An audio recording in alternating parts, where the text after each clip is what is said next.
Politics isn't just about policies or parties. It's about identity, emotion, and connection. What happens when a citizen's self-sense merges with a political leader? That's what we explore today. The psychology of identity fusion and leader attachment, and how it matters in U.S. politics. The term identity fusion comes from research by William B. Swann Jr. and colleagues, 2014, and describes a visceral sense of oneness with a group or individual. In other words, the personal self and the social self overlap and become fused. It's not just I belong to the group. It's the group is me.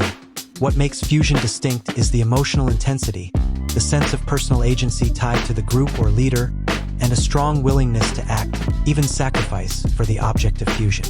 Most identity research has focused on fusion with groups, for example, your national group, religious group, or football team.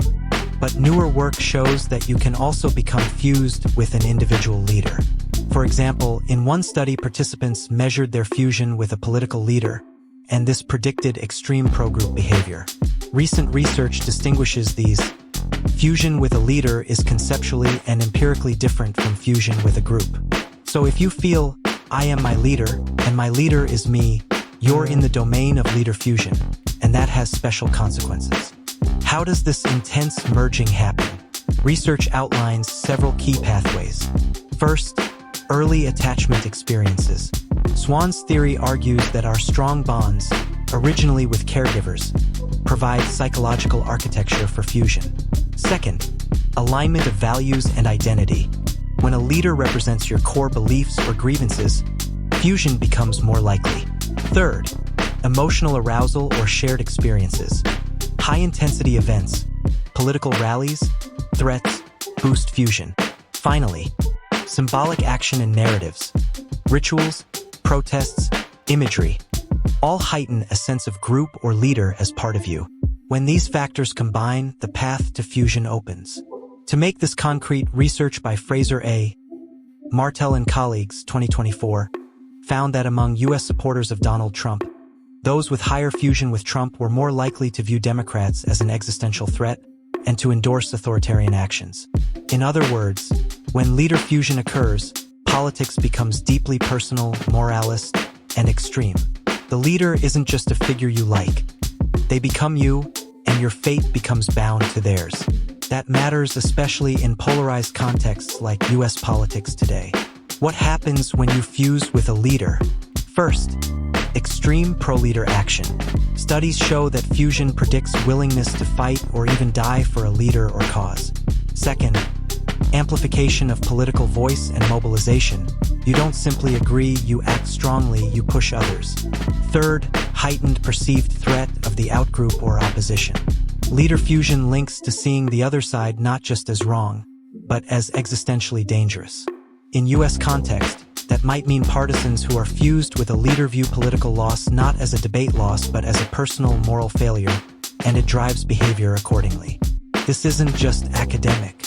When large numbers of citizens fuse with a leader, the consequences for democracy become serious. It becomes harder to negotiate, harder to compromise. Instead, loyalty, purity, and threat dominate. Polarization intensifies. Fused individuals are less open to cross-cutting dialogue, more ready to support radical change or even disregard democratic norms. In the U.S., this dynamic is visible in debates over elections, media trust, and institutional roles. So understanding leader fusion helps us understand why some politics becomes toxic, why appeals to identity and loyalty sometimes override policy details, and why some mobilizations are so intense. Can you spot fusion rising in your context? Here are key indicators. Strong us versus them rhetoric, where opponents are dehumanized or cast as existential threats. The leader framed as the only one who can save us or embody our identity.